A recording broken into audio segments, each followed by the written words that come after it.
Coming up in this video, I've got a rum tasting and review of Doorlys12yo Rum from Barbados. Hey rum friends, welcome back. For those that don't know me, my name's Steve the Barman, and on this channel we mainly focus on rum tasting and rum reviews.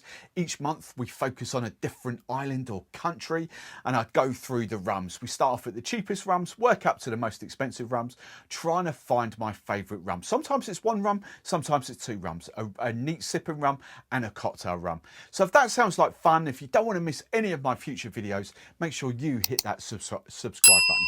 And I don't know what it is. I can never say subscribe when I'm in the flow of things. But anyway, that's what we're doing. So this video, we are at Doorlys12yo. The nuts and bolts. Am I going to like this rum? It's been a long time since I've had it. I've dismissed it. I kind of don't really do longer aged rums inherently. But I haven't had this rum in a lot of months. I'm saying 6 months. It might be a lot longer than that. It might be earlier on in this year. It might be sort of pre-Easter time. I don't know. I can't remember.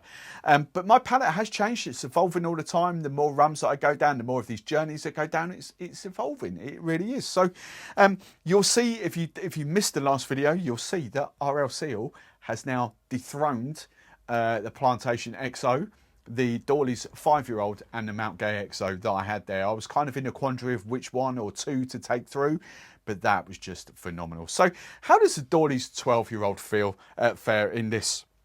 Let's talk about prices. This is just a 40% rum. Okay, I thought it's not 40. Sorry, I take that back. I thought this was a 40% rum. This is actually 43% rum. So I take that back. So 43% rum. I've got the prices here. This is only, in the grand scheme of things, £1.50 more than that.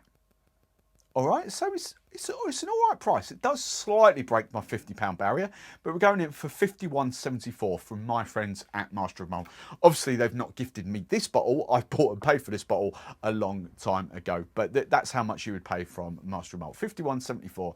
And that translates, so if you want a translation, that translates into 62.5 US dollars, 59.5 euros, 98 and a little bit Australian dollars, and then 85 Canadian dollars. So that's how much we would pay. Again, open invitation to put your prices in the comments below. Not much else spiel to give you really. The only thing I'm going to emphasise again is that Richard Seale at Foursquare does not add any sugar to his rums. So this is just rum, aged, maybe blended in barrels or different sort of 12-year-olds blended together from different barrels. But that's all it is. So let's dive in on the old aromas. Now this is in the same filming session obviously as that. So to relate this side by side, this is definitely more heavier bodied. As I said in that video, I don't know the DNA of that, of column to pot. I really don't, but I would say this rum is a lot heavier, a lot more barrel influence coming off that. There's, you know, I still get quite a healthy dose of vanilla coming off there, but I'm not mistaking this for a younger aged rum, whereas I could possibly get away with sort of maybe pretending that was a 6-year-old or something like that. This, just off the instant nose, is, oh, that's quite healthily aged. Now this is definitely not a neck pour, as you can see, but I do get kind of like a healthy dose of I like the word astringency, sort of gluey, estery, alcohol-y vibe off that. It's not subtle, but it's not really in your face, but it's definitely there. And for me, I actually do think that overshadows anything else I've get. I hear all the time people think this is a really fruity, lovely rum. Dried fruit, yeah, I just don't get tropical fruit off this at all. I know other people do. That might be their experience with heavily aged rums, but because I generically don't like that massive wood influence, obviously it's the massive wood influence that I'm going to pick up. And that's all it is for me. So let's just give you the headlines. Healthily barrel aged, a little bit of vanilla off there, gluey astringency, ethanol, alcohol, whatever you want to call that sort of vibe. Dried fruit on there. Oh, plummy, sort of like a kind of a past ripe plum, if you know what I mean. For me, if you can dive past that sort of astringent kind of vibe, I would potentially get sort of like a burnt toffee vibe coming off that. But that's it. That's the headlines for me. No, maybe a hint of smokiness, merest hints, but I just cannot pick tropical fruit off this. I don't think I ever have, to be honest. So just to give you other people's tasting notes of this, or aroma notes of this, just so you can have a rough guide of what other people think. Vanilla, woody, caramel, dried fruit. Yes, agreeing with all those. Oak, yes, agreeing with that.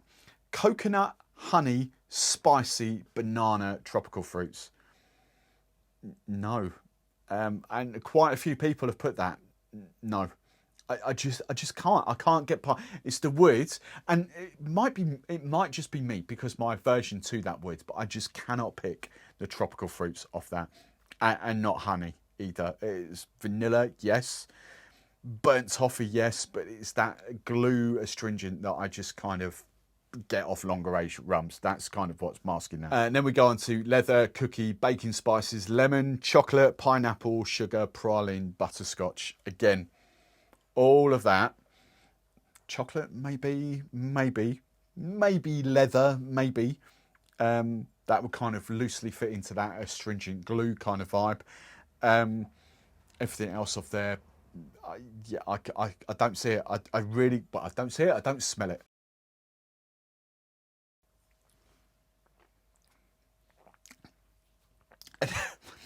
Excuse the silence. Everything that is, that isn't. I'm going to struggle for that.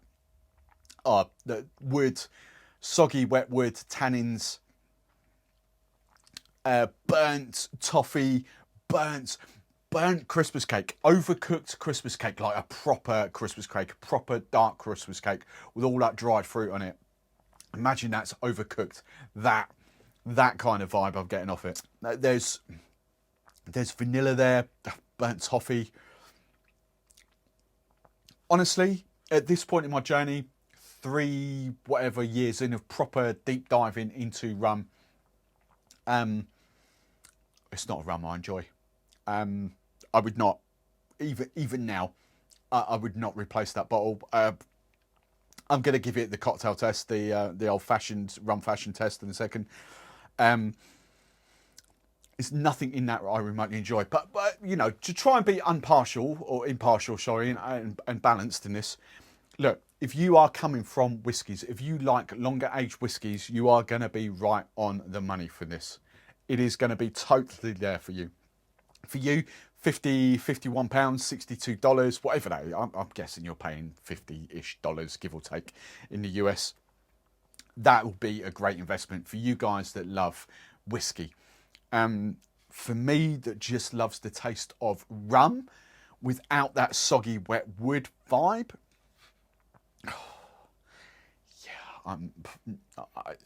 No. I mean, it might. I don't think I've ever used this in cocktails. It might get a reprieve in a second, but there's no chance of that replacing the RL Seale for me. Absolutely no chance at this moment. Moving on to the Rum Fashioned, it makes it better. And here's the full disclosure for this. I've actually added double the amount of sugar that I normally would do. I tried it with a little bit of sugar, like a little drizzle, 2 mil, in with sort of like a 20 mil thing. I've had to up that to like another. So virtually a whole 5 mil bar spoon of sugar has gone into that, and that's not even a full 60 mil or a 50 mil if you like. So for that to relate that to 60 mil, so we can take that worldwide, I'm pretty much putting 15-20 mil of sugar in that to make that palatable for me. Even then, it's still quite meaty, it's still quite woody, it's still, I don't get the bursting tropical fruits that come out of that when you add sugar. That is an absolute pleasure to sip as a Rum Fashioned. This is mediocre.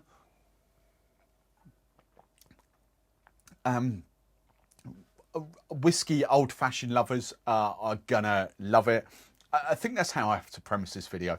Look, I'm always I'm always open and honest about how my palate sits, so you can relate it to your palate. I love younger, lighter rums. I've said that so many times, but I can also appreciate other people's palates. Is this a bad rum? No. Is this well put together? Yeah. I'm not even, I wouldn't even slate the rum. The quality of this rum is there to taste. It is a great, great rum. And how I come to that conclusion is when I taste other rums from around the world, you know, you can taste quality. You might not enjoy quality, but you can taste quality. It's like a steak. You know, your favourite cut might be a sirloin or a rump, but only, I was going to say stupid, I don't mean it like that, but only a fool would deny that a fillet steak is a better quality of steak. You might prefer sirloin, but the fillet is going to be better quality. So that's how I relate that. Look, I appreciate the quality. I get the quality. It's just not a rum that I personally sits well for me. Yeah, the Rum Fashioned, no, it's just a diluted version of that. The wood really does still shine through too much for me. Now, when it comes to the Rum Punch, it is better. Actually, it adds a different depth of character to a cocktail than what I've experienced so far in this series. Is that a depth of character that I appreciate? Not in the Rum Punch. It is almost, right, it is almost, this is going to sound totally nuts, and I know I'm losing the audience here, and I'm sorry, but I'm just trying to explain it how I can. It's almost in the depth of flavour that I would get off the Chairman's Legacy, but the Chairman's Legacy gives me richer, rounded flavours, whereas that doesn't. And also, that's a fraction of the price. I'm